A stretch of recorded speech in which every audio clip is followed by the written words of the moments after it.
तो स्टूडेंट्स कैसे हो आप सब। उम्मीद है आप सब अच्छे होंगे, आपकी स्टडीज भी अच्छी चल रही होगी।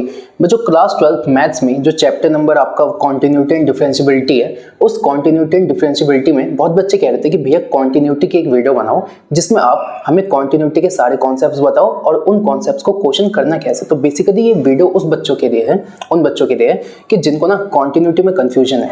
जिन बच्चों को बहुत अच्छे से आता है आप इसे एज अ रिविजन देख सकते हो कि कहीं आपका कुछ मिस हो गया तो हो गया।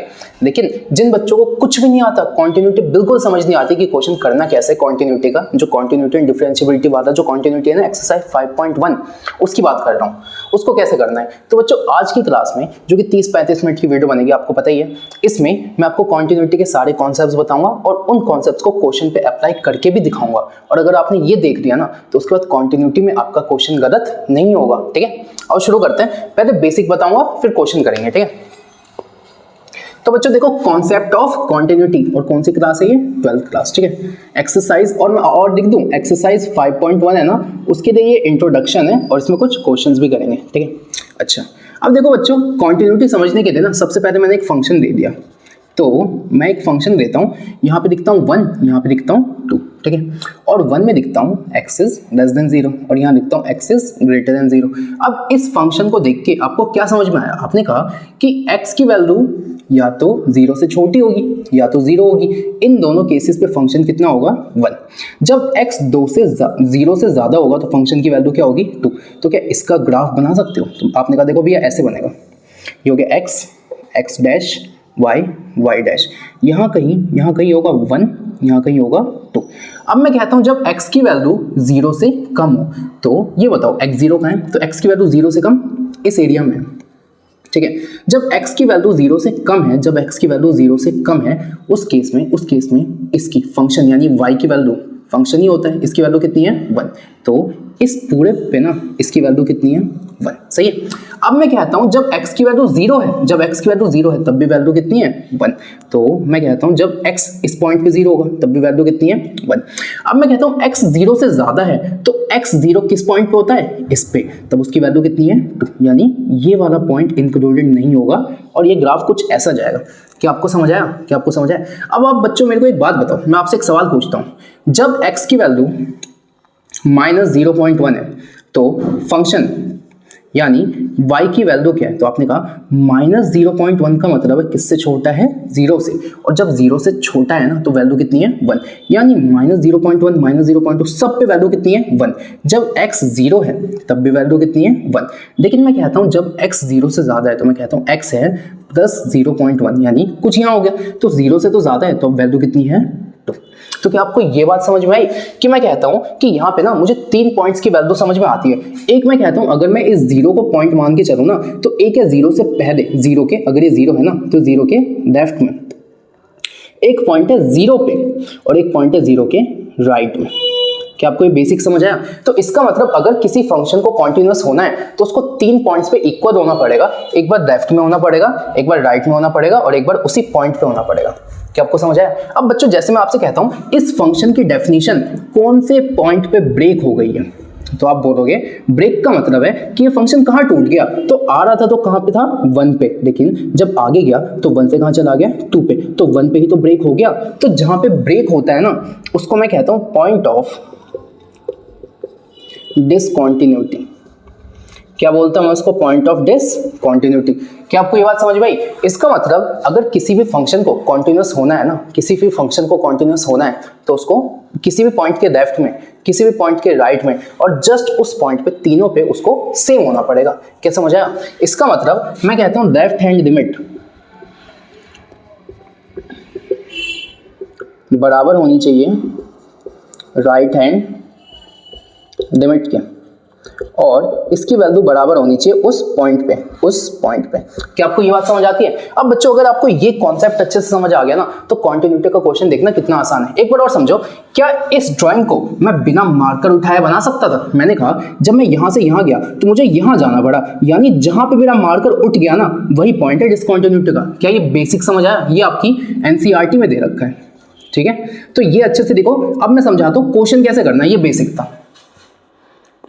जो एनसीईआरटी बुक है ना, ये हमें क्या समझाना चाहती है, एनसीईआरटी बुक कॉन्टिन्यूटी को कैसे डिफाइन करती है वो देखो, इसे देखना। एनसीईआरटी बुक कॉन्टिन्यूटी को कहती है a function which has its domain in subset of real numbers. इसका मतलब है जो फंक्शन होना चाहिए वो कैसा होना चाहिए, रियल फंक्शन होना चाहिए in a subset of real numbers, and that there be a point C in its domain, then the function is continuous at C when function किसी भी पॉइंट पे कब continuous होगा, जब जब जब लेफ्ट हैंड लिमिट बराबर होगी राइट हैंड लिमिट के, और उस फंक्शन को उस पॉइंट पे बराबर किया जाएगा।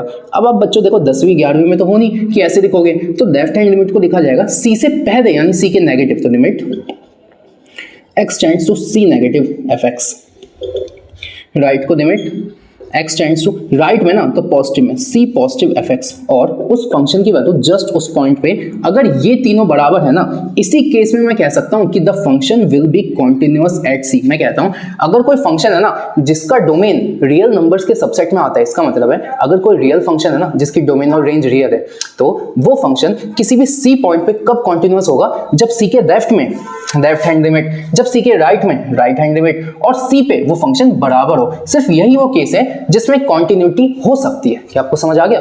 अगर ये समझ आ गया तो अब मैं आपको सिखाता हूं क्वेश्चंस कैसे करना है, ठीक है, इसे नोट करो। तो अब देखते हैं कि कॉन्टिन्यूटी पे क्वेश्चन को करना कैसे। बेसिक्स हमने सीख लिया। अब देखो, अब 2 से 3 से 4 अच्छे अच्छे क्वेश्चंस करेंगे जो कि आपके एनसीईआरटी के ही होंगे, और उससे मैं कॉन्टिन्यूटी को पूरा समझा दूंगा कि क्वेश्चंस कैसे करने हैं, एग्जाम में कैसे करोगे, ठीक है।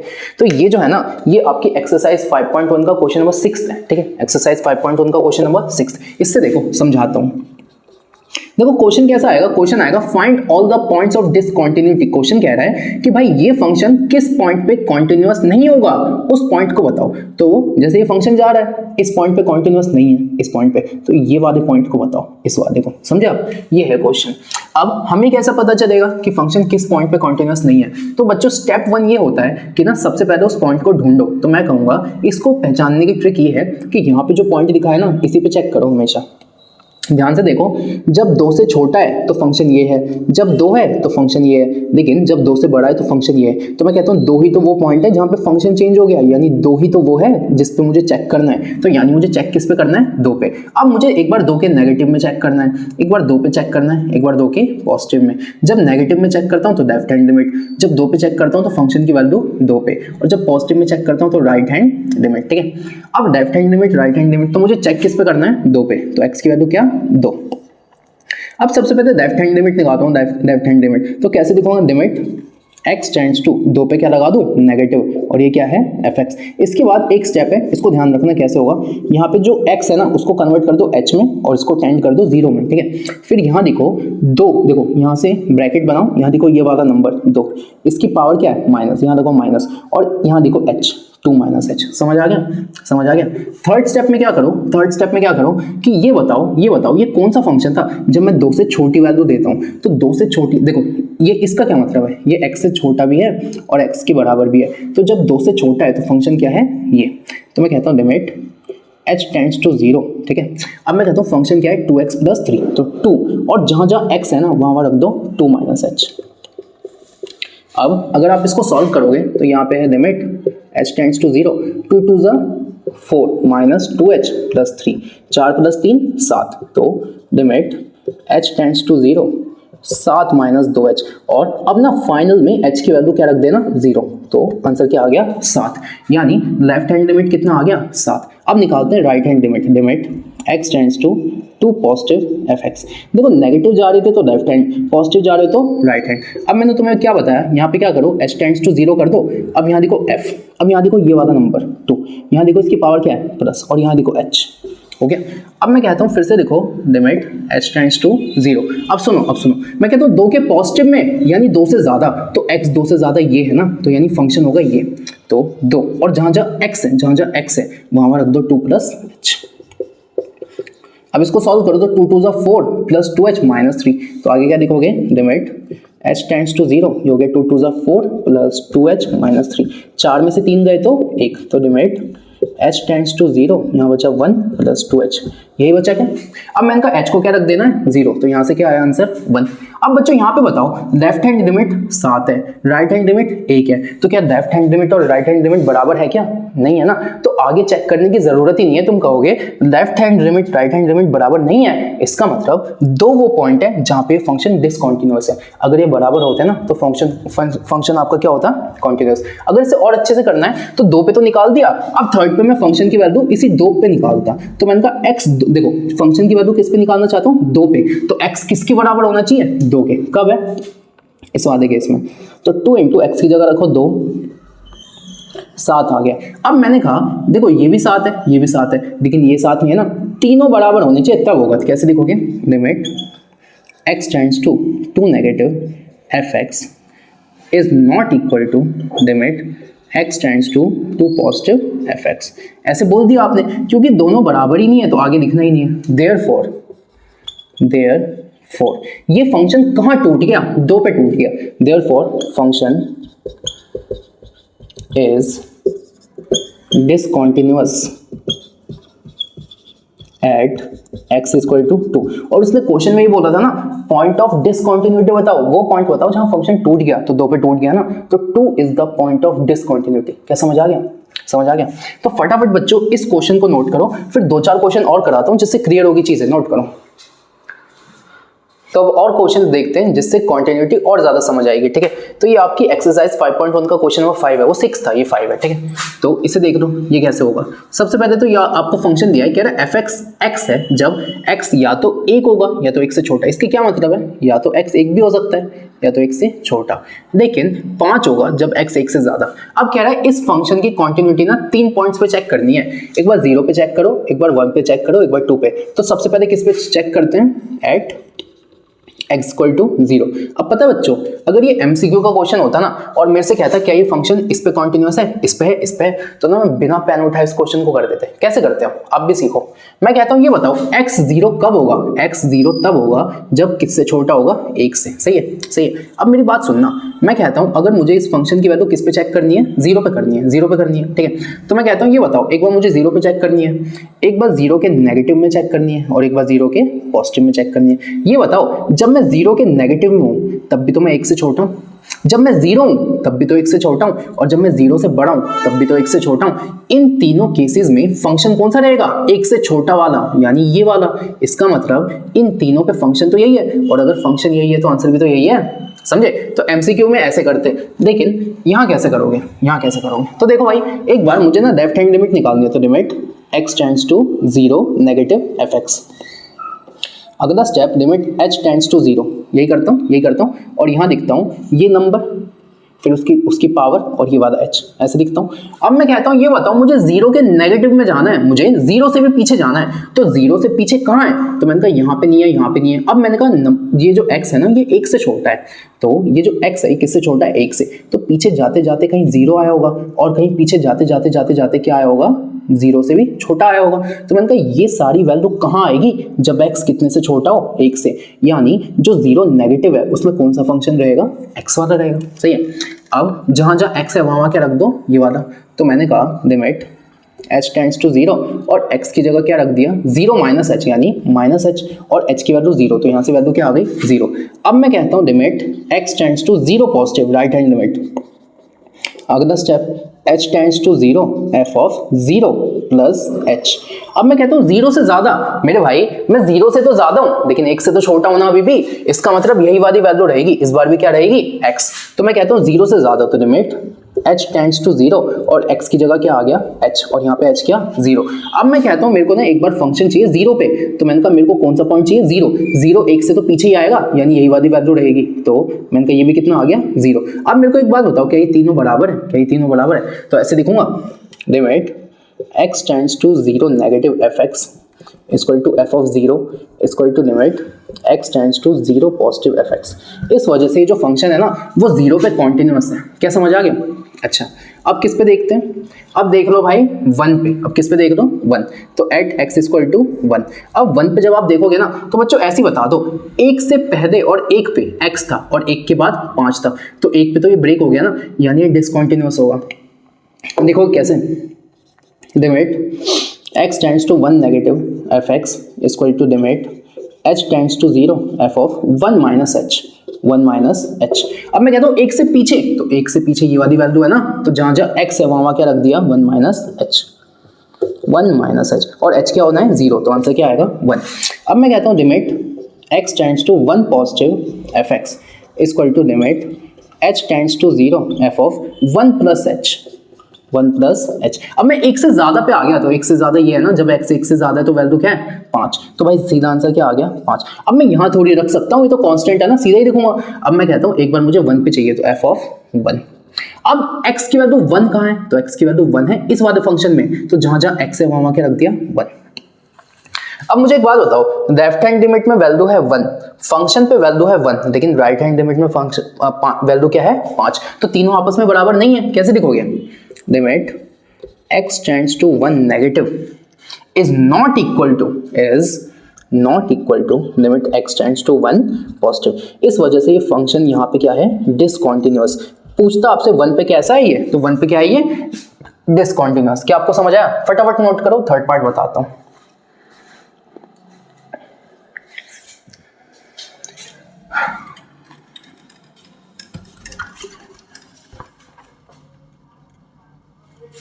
क्या समझ आ गया।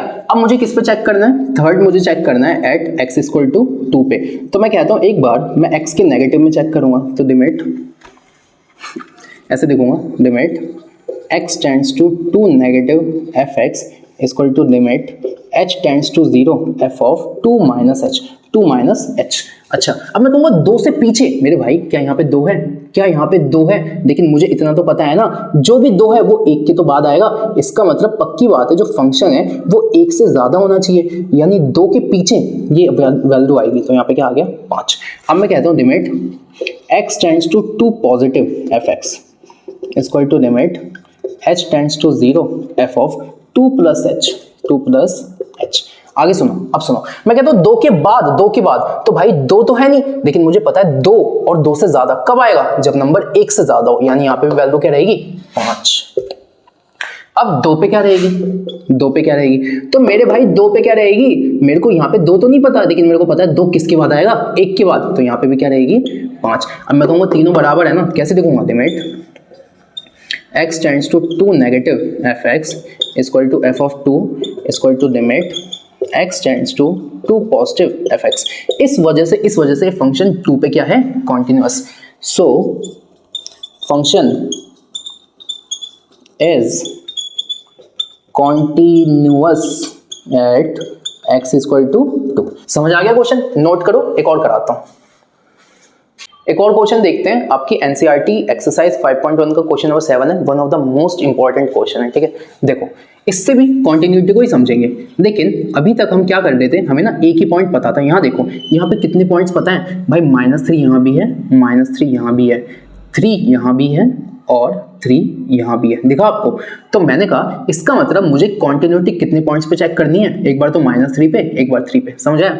तो सबसे पहले मैं -3 पे चेक तो करूं, लेकिन ये क्या है, तो बच्चों कभी भी ऐसा दिखे ना आपको f of x mod x, तो इस फंक्शन को मैं कहता हूँ मॉड्यूलस फंक्शन। क्या बोलता हूँ मैं इसको, मॉड्यूलस फंक्शन। और ये जो मॉड्यूलस फंक्शन होता है ना, मॉड्यूलस फंक्शन का मतलब होता है, आपको पता है मॉड्यूलस के अंदर आप कोई भी नेगेटिव चीज डालोगे आपको पॉजिटिव मिलेगा। कैसे, मैं कहता हूँ इस मॉड्यूलस के पास मैंने -2 डाल दिया, जैसे मैंने मॉड्यूलस में -2 डाला ना, इस मॉड्यूलस ने अपनी तरफ से इसमें एक और माइनस लगा दिया। सुनना, तो -2 तो ये पहले से ही था, मॉड्यूलस ने एक और माइनस लगाया, तो आंसर क्या आ गया 2। लेकिन इस मॉड्यूलस में मैंने 2 डाला, तो ये तो पहले से ही पॉजिटिव था, तो मॉड्यूलस ने इसको छेड़ा नहीं, इससे आंसर क्या आ गया 2। समझ आया। तो मॉड्यूलस किसी भी नेगेटिव चीज को पॉजिटिव बनाता है, कैसे, एक और माइनस लगा के, समझ आया। लेकिन पॉजिटिव चीज को वो नहीं छेड़ता, बात सही। अच्छा, अब अगर आपको ये कॉन्सेप्ट समझ आ गया ना बच्चों, तो देखो यहाँ पे ये क्वेश्चन होगा कैसे। सबसे पहले तो आपको इसको ब्रेक करना है। क्या लिखा हुआ है, मॉड x प्लस 3, क्या लिखा हुआ है यहाँ पे, मॉड x प्लस 3।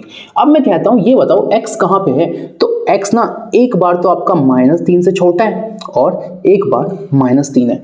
तो मैं कहता हूं अगर आपका x एक बार -3 है और एक बार x आपका -3 से छोटा है, तो चाहे x -3 हो तो x किस में आ गया, नेगेटिव में। चाहे x -3 से छोटा हो तो -3 से छोटा क्या होगा, -4 -5 -6 सब -3 से छोटे हैं। तो मैं कहूंगा चाहे यहाँ पे दोनों केस में x कैसा आ रहा है, नेगेटिव। और मॉड्यूलस के अंदर अगर कोई नेगेटिव चीज होती है तो मॉड्यूलस उसको पॉजिटिव करता है, कैसे, एक और नेगेटिव लगा के। तो इसका मतलब क्या वो इस x के आगे मॉड्यूलस अपनी तरफ से एक नेगेटिव लगा रहा होगा क्या यही मतलब है, क्या यही मतलब है, ठीक है। तो क्या मैं इस वादे को ऐसे लिख सकता था, इस वादे को अगर मैं लिखता तो मैं इसको लिखता -x+3, कब, जब x ऐसा होगा, सही है। अब इस क्वेश्चन को करना बहुत आसान है, अब करते हैं। तो पहले किस पे चेक करेंगे, -3 पे, तो एट x = -3। अब मैंने कहा एक बार -3 के लेफ्ट में, राइट में 0 पे, तो limit x tends to -3 negative fx equal to limit h tends to 0 f of -3 है ना, तो यहाँ देखो -3, इस पे कौन सा ऊपर क्या दिखा है, माइनस, तो यहाँ देखो माइनस, और इसको लिख दो h को ऐसे दिखा। अब मैंने कहा -3 से पहले, -3 का नेगेटिव है, -3 से छोटा, तो मैंने कहा -3 से छोटा तो यहाँ पे है ना, देखो ये इसका क्या मतलब है, एक बार x -3 है और एक बार x -3 से छोटा है। तो -3 से जब छोटा है तो फंक्शन की वैल्यू क्या है, -x+3। तो जहां जहां x है ना वहां रख दो -3 -h, तो यहाँ देखो लिमिट h टेंड्स टू 0, यहाँ ये देखो इसका माइनस आ गया। अब x की जगह क्या रखना है, -3 -h प्लस में क्या 3। अब अगर मैं इसको सॉल्व करता, तो माइनस इस पे भी जाता है, इस पे भी, तो अगला step limit h tends to 0, ये हो जाता 3 + h, और यहाँ पे भी है 3, 3 और 3 हो गए 6, तो limit h tends to 0 6 + h, और यहाँ पे फाइनली h की वैल्यू रख दो, तो आंसर क्या आ गया 6, क्योंकि h को क्या करना है 0, तो ये होगी लेफ्ट हैंड लिमिट। अब एक बार देखता हूँ राइट हैंड लिमिट, तो limit x tends to -3 positive fx equal to limit h tends to 0 f of -3, यहाँ देखो कौन सा पावर है, प्लस का, प्लस लगाओ, और यहाँ देखो h। अब आगे चलो, अब -3 से ज्यादा, तो देखो ना -3 से ज्यादा, जब x -3 से ज्यादा है तो फंक्शन क्या है, -2x, तो लिमिट h टेंड्स टू 0 -2 और x की जगह क्या रखना है, -3 + h। अब अगर मैं इसको सॉल्व करता तो अगला स्टेप क्या आता, limit h tends to 0 -2 into क्या होता 6 -2h। अब जहां जहां h है वहां 0, तो ये हो गया 0, तो यहाँ से भी आंसर क्या 6। अब एक बार मुझे फंक्शन किस पे देखना था, -3 पे, तो एक बार मुझे फंक्शन किस पे चाहिए, -3 पे, तो x -3 होना चाहिए ना। x -3 कहाँ है, यहाँ, तो जब x -3 है तो फंक्शन तो यही है ना, -x+3, तो माइनस और x की जगह क्या रखता, ये वाली वैल्यू -3 + 3, माइनस माइनस प्लस, यहाँ से भी आंसर क्या 6।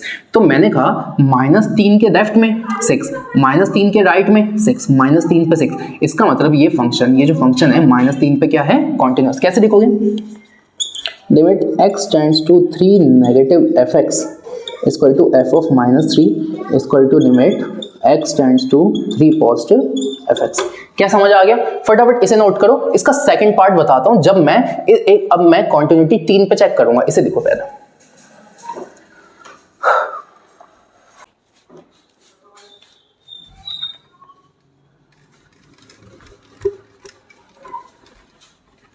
ठीक है, तो अब मुझे कॉन्टिन्यूटी किस पे चेक करनी है, 3 पे, तो एट x इक्वल टू 3, तो एक बार लेफ्ट हैंड लिमिट, तो 3 negative, limit x tends to 3 negative fx, ये वाले स्टेप तो सब में है, limit h tends to 0 f of, अब यहाँ जो नंबर है वो यहाँ, पावर जो है वो यहाँ, और माइनस कर दो h, लिख दिया ऐसे, लिख दिया। अब देखो 3 से कुछ कम हो रहा है, यानी 3 के नेगेटिव में, यानी 3 से कम क्या है, -2x, तो लिमिट h टेंड्स टू 0। भाई देखो मुझे इन तीनों में से कौन सा फंक्शन लेना है, मैंने कहा 3 से कुछ कम हो रहा है, और 3 से कम तो यही वाला है ना, -2x। अब -2 और जहां जहां x है वहां 3 -h। अब अगर मैं इसको सॉल्व करता तो क्या आता, लिमिट h टेंड्स टू 0, ये हो गया -6 + 2h। भाई देखो -6 + 2h, और h क्या हो गया 0, तो यहाँ से आंसर क्या आ गया -6। अब मैं कहता एक बार राइट हैंड लिमिट देख लूँ, तो limit x tends to 3 positive fx equal to limit h tends to 0। अब मैं क्या दिखता, f यहाँ 3, यहाँ है 3, पावर है प्लस h, ऐसे हो गया। अच्छा अब आगे क्या दिखता, लिमिट ठीक है।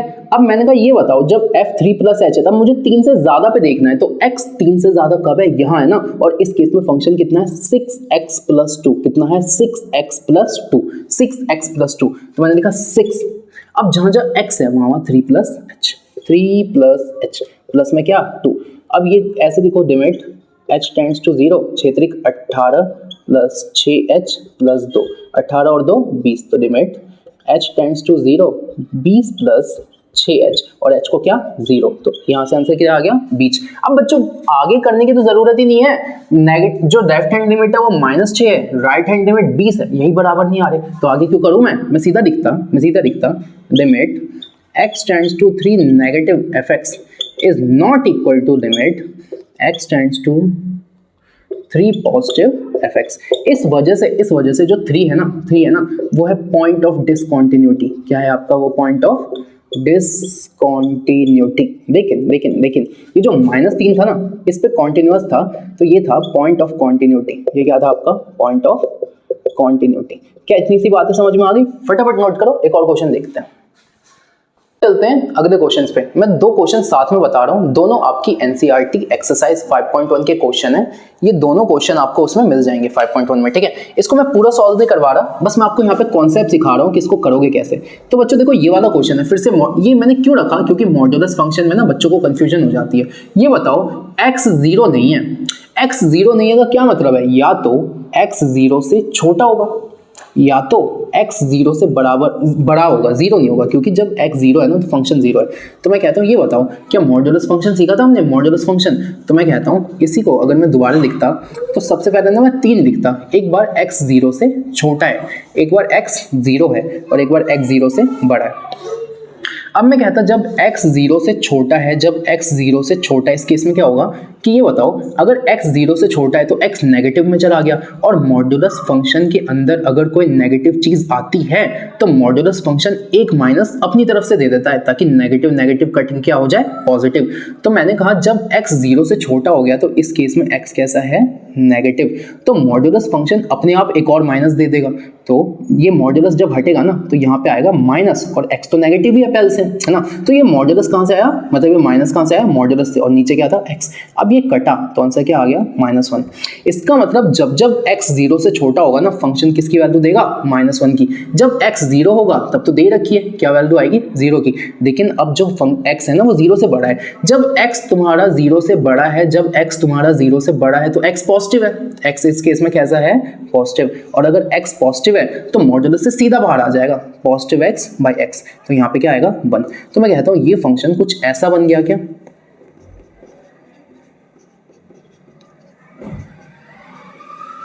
ऐसा बन गया क्या। अब मैं कहता हूँ यहाँ पे तुम्हें कॉन्टिन्यूटी बतानी है तो किस पे बताओगे 0 पे। तो 0 से जब छोटा है तो क्या वैल्यू है -1, 0 पे 0 है और 0 से बड़े पे क्या है +1। तो लेफ्ट हैंड लिमिट फंक्शन और राइट हैंड लिमिट बराबर नहीं है ना, तो ये फंक्शन कैसा है डिसकंटिन्यूअस। कैसे करना है तुम्हें दिखना तो आता ही है। इस पूरे क्वेश्चन में ना पता है कहाँ पे कैच था, इसको ना इस क्वेश्चन को इसमें कन्वर्ट करना, इस क्वेश्चन को इसमें। और ध्यान से देखोगे ना बच्चों तो आपने 11th क्लास में पढ़ा होगा, इसे सिग्नम फंक्शन कहते हैं। क्या कहते हैं इसे, सिग्नम फंक्शन। भाई पढ़ा था ना सिग्नम फंक्शन, रिलेशंस फंक्शंस में पढ़ा था ना हमने कि सिग्नम फंक्शन वो होते हैं जब x से 0 से छोटा होता है तो -1 होता है, 0 पे 0 होता है, और 0 से बड़ा होता है तो +1 होता है, ठीक है। तो इसको इस क्वेश्चन को ऐसे तोड़ दो, उसके बाद 0 नेगेटिव में 0 पे और 0 पॉजिटिव में, वही तरीका है, हो जाएगा।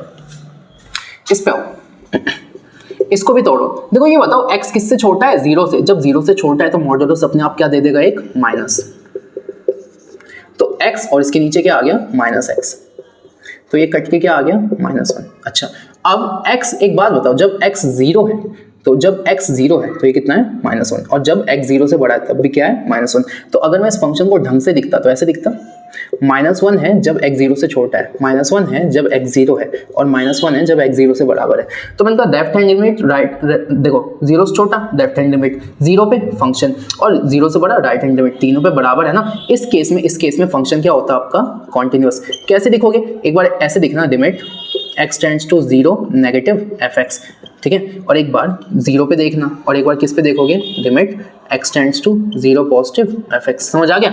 ये तो वही तरीका है बच्चों, इन क्वेश्चंस को अगर आपने ऐसे ब्रेक करना सीख दिया ना, ऐसे ब्रेक करना, तब तो वही मेथड है जो करते आ रहे हैं अभी तक, ठीक है। तो इसे नोट करो, इसके आगे खुद से सॉल्व करना है। कुछ और क्वेश्चंस करा रहा हूं, और क्वेश्चन देखते हैं जिससे और ज्यादा कॉन्सेप्ट्स क्लियर होंगे। देखो इस टाइप के भी क्वेश्चन आते हैं, आपकी 5.1 का क्वेश्चन नंबर 17 है शायद से, देख लेना, ठीक है। एक्सरसाइज का ही क्वेश्चन है, कह रहा है कि find the relation between A and B, A और बी के बीच में रिलेशन फाइंड करो जब ये जो फंक्शन है ना वो 3 पे कॉन्टिन्यूअस है। अब अगर कॉन्टिन्यूअस है, अगर ये गिवन है कॉन्टिन्यूअस है, तो left hand limit, right hand limit और उस फंक्शन की वैल्यू 3 पे बराबर होगी। क्वेश्चन ने कहा है कि ना तुम्हें ना ये चीज गिवन है, ये चीज तुम्हें गिवन है और तुम ए और बी के बीच में कोई रिलेशन ढूंढो। तो मैं कहता हूँ अगर फंक्शन 3 पे कॉन्टिन्यूअस है ना, तो ये तीनों बातें बराबर होनी चाहिए। तो पहले लेफ्ट हैंड लिमिट निकाल तो दूं, तो मैंने कहा limit x tends to 3 negative fx, आगे limit h tends to 0 f of 3 minus h, limit h tends to 0। अब 3 से कम, तो देखो ना 3 से कम क्या वैल्यू है, ax प्लस 3। तो a, अब जहां x है वहां क्या रखना है, 3 माइनस h और प्लस में क्या है, प्लस 1, ठीक है। अब मैंने कहा इसको सॉल्व करता हूं, तो आगे क्या, लिमिट h टेंड्स टू 0, ये क्या हो गया, 3a माइनस ah प्लस 1, यही हो गया। अब मैंने कहा h की जगह क्या रख दो, 0, तो यहाँ से वैल्यू क्या आएगी, 3a प्लस 1। अब मैं कहता हूँ राइट हैंड लिमिट भी निकाल देते हैं, तो limit x tends to 3 positive fx, ये दो स्टेप तो सब में सेम है, limit h tends to 0 f of 3 plus h equal to limit h tends to 0। अब मैंने कहा 3 से ज्यादा, तो भाई x 3 से ज्यादा कब है, जब वैल्यू ये वाली है। तो b और x की जगह क्या रखना है, ठीक है। अब मैंने कहा अगर मैं इसको सॉल्व करता तो लिमिट h टेंड्स टू 0, ये हो जाता 3b प्लस bh प्लस 3। अच्छा सही है। अब मैंने कहा जहाँ h है वहाँ 0, तो यहाँ से आंसर आता 3b प्लस 3, सही है। अब मुझे एक बात बताओ बच्चों, मेरे को एक बात बताओ, अगर फंक्शन 3 पे कॉन्टिन्यूअस है तो लेफ्ट हैंड लिमिट को किसके बराबर होना चाहिए था, राइट हैंड लिमिट के। और आपको ये गिवन है कि फंक्शन कॉन्टिन्यूअस है, इसका मतलब पक्की बात है कि लेफ्ट हैंड लिमिट और राइट हैंड लिमिट बराबर होने चाहिए। तो लेफ्ट हैंड लिमिट कितना है, 3a प्लस 1। तो अकॉर्डिंग टू क्वेश्चन जो लेफ्ट हैंड लिमिट है वो बराबर है राइट हैंड लिमिट के। तो लेफ्ट हैंड लिमिट क्या था, 3a प्लस 1 और राइट हैंड लिमिट क्या था, 3b प्लस 3। सही है क्या? अब मैं कहता हूँ जैसे मैं कहता हूँ 1 को इधर ले जाओ, तो 3a equal to 3b plus 3 minus 1, तो 3a equal to 3b plus 2। सही है। अब मैंने कहा 3 इधर मल्टीप्लाई में, उधर जाके क्या हो गया, डिवाइड में, तो यहाँ से क्या आ गया, a equal to b plus 2/3। क्या यही आ गया भाई? देखो 3 से डिवाइड किया तो कुछ नहीं बचा, 3 से डिवाइड किया कुछ नहीं बचा, इसको 3 से डिवाइड किया ये आया। तो फाइनल रिलेशन क्या है, a is equal to b plus 2/3।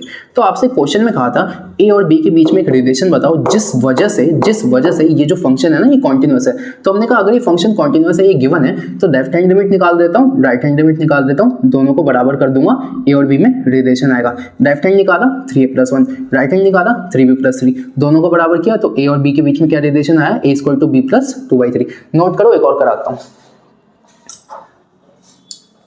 एक और क्वेश्चन करा रहा हूं, इस वीडियो का लास्ट क्वेश्चन रहेगा, ठीक है। और इस वीडियो को यहां खत्म कर देंगे।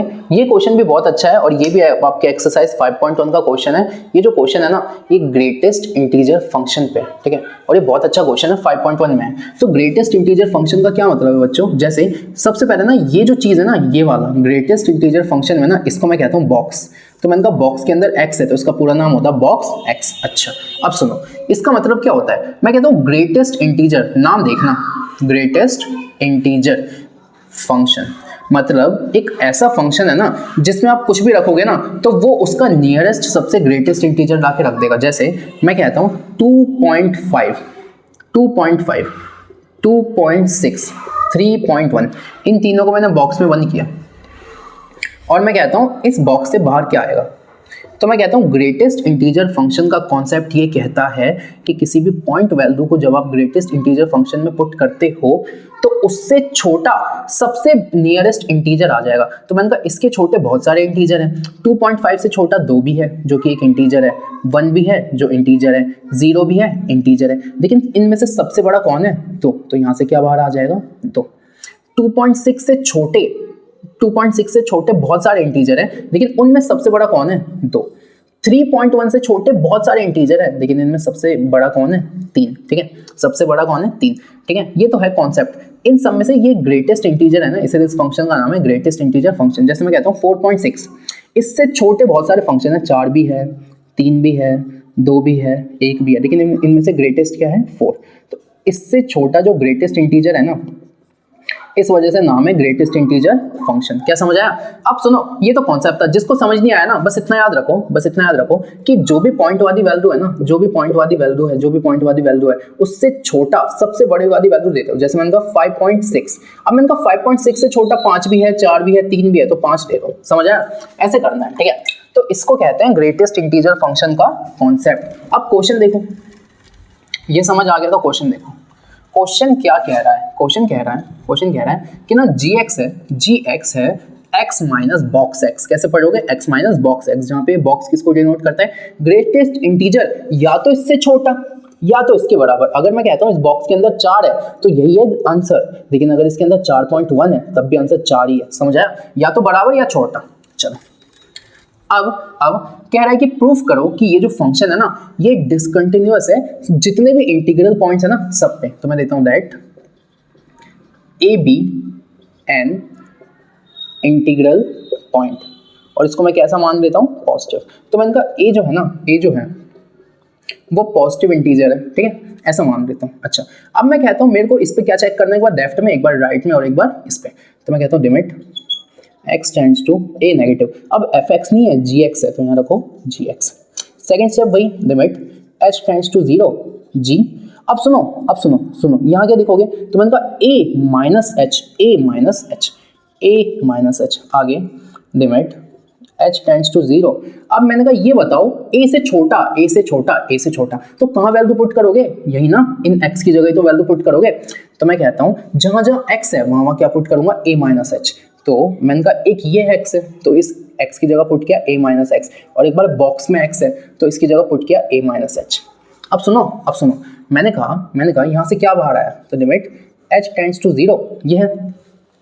अब सुनो, मेरे को ये बताओ a माइनस h, a कोई इंटीजर था, उसमें से मैंने थोड़ा सा माइनस कर दिया। फॉर एग्जांपल मैं बॉक्स में लिखता हूँ 4 माइनस 0.1, तो बॉक्स में आंसर क्या आएगा? 3.9। और 3.9 का सबसे छोटा इंटीजर क्या है? 3। तो क्या आपने ये देखा कि जस्ट मैंने थोड़ा सा ही माइनस किया, लेकिन आंसर किससे कम हो गया?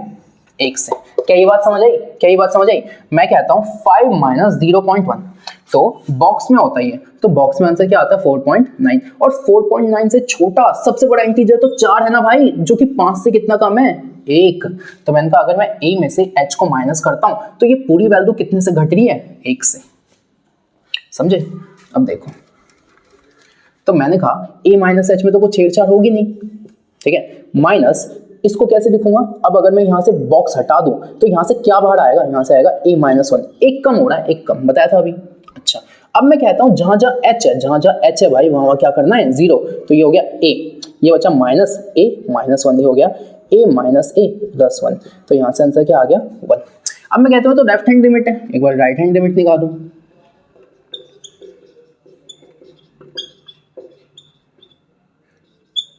अच्छा देखो f दिख दिया ना, आदत है ना f दिखने की, g होना चाहिए। ठीक है, अब मैं कहता हूँ ये बताओ कैसे लिखोगे? a प्लस h आगे लिमिट h टेंड्स टू 0। अब a से ज्यादा तो भाई जहां x है ना वहां पुट करो a प्लस h। तो यहाँ x है, यहाँ पुट किया a प्लस h। अच्छा, माइनस यहाँ x है यहाँ, तो यहाँ पुट किया a प्लस h। सही बात है। अब मुझे एक बात बताओ, बॉक्स में 4 था, मैंने इसमें 0.1 जोड़ दिया तो बॉक्स में कितना आ गया? 4.1। लेकिन मेरे भाई जब ये बॉक्स से बाहर आएगा तो सबसे नियरेस्ट इंटीजर तो 4 ही है ना, तो क्या इसकी वैल्यू बदली? नहीं बदली। समझे? तो ये वाला कॉन्सेप्ट है। तो मैंने कहा यहाँ पे क्या दिखा? लिमिट h टेंड्स टू 0, ये हो गया a प्लस h माइनस, और ये यही रहा तो ये a रहा। अब a plus h minus a, और जहाँ h था वहाँ 0। दोबारा समझो ये वाला, ये शायद थोड़ा फास्ट बता दिया मैंने। कहा इसको कैसे लिखा, लिमिट h टेंड्स टू 0, ठीक है। अब ये हो गया a plus h minus minus, ये कितना है, तो मैंने कहा भाई अगर कुछ थोड़ा सा जोड़ते हो तब भी आंसर तो वही रहेगा ना। जैसे मैंने कहा 4 है, इसमें मैंने 0.1 जोड़ दिया तो बॉक्स में क्या आया 4.1, लेकिन मेरे भाई बॉक्स से बाहर तो सबसे छोटा इंटीजर है जो 4 ही आएगा, तो पहले भी 4 था और बाद में भी 4 है ना, समझे आप, समझे। तो वही कह रहा हूँ, थोड़ा सा जोड़ने से कोई फर्क नहीं पड़ता, तो बाहर क्या आना चाहिए, सिर्फ यहाँ आना चाहिए। अब मैंने कहा जहाँ जहाँ h है वहाँ वहाँ 0, तो यहाँ पे बच गया a और यहाँ पे बच गया माइनस है, आंसर क्या आ गया 0। अब मेरे भाई सुनो, लेफ्ट हैंड लिमिट वैल्यू कितनी दे रही है 1, राइट हैंड लिमिट वैल्यू कितनी दे रही है 0, क्या दोनों बराबर है, तो आगे चेक ही नहीं करना, तो मैं बोलूंगा limit x tends to a negative gx is not equal to limit x tends to a positive gx, क्योंकि ये दोनों बराबर ही नहीं है। तो ये फंक्शन अब a को क्या माना था, मैंने कहा था a ना कोई भी तुम्हारा इंटीग्रल पॉइंट है, मतलब कोई भी पॉइंट है जो इंटीजर है, तो क्वेश्चन ने कहा था तुम प्रूफ करो कि ये वाला जो फंक्शन है ना वो किसी भी इंटीजर के पॉइंट पे कॉन्टिन्यूअस नहीं है। तो मैंने कहा मान लो कि कोई इंटीजर का पॉइंट है a, तो मैंने कहा ये जो फंक्शन है ना ये a पे कॉन्टिन्यूअस नहीं है, इसका मतलब ये फंक्शन किसी भी इंटीजर के पॉइंट पे कॉन्टिन्यूअस नहीं है। प्रूफ हो गया, इससे प्रूफ हो गया। हेंस gx जो कि आपका x minus box x is discontinuous at all integral points, समझे। ये मेरे को इस एक्सरसाइज का one of the best question लगता है, क्योंकि ये वाला लॉजिक यूज होता है ग्रेटेस्ट इंटीजर फंक्शन का, ठीक है। तो बच्चों मैं यहाँ पे इस वीडियो को एंड करता हूँ और मेरे को आप बताना कैसा लगा, ठीक है। पढ़ाई करते ऑल द वेरी बेस्ट।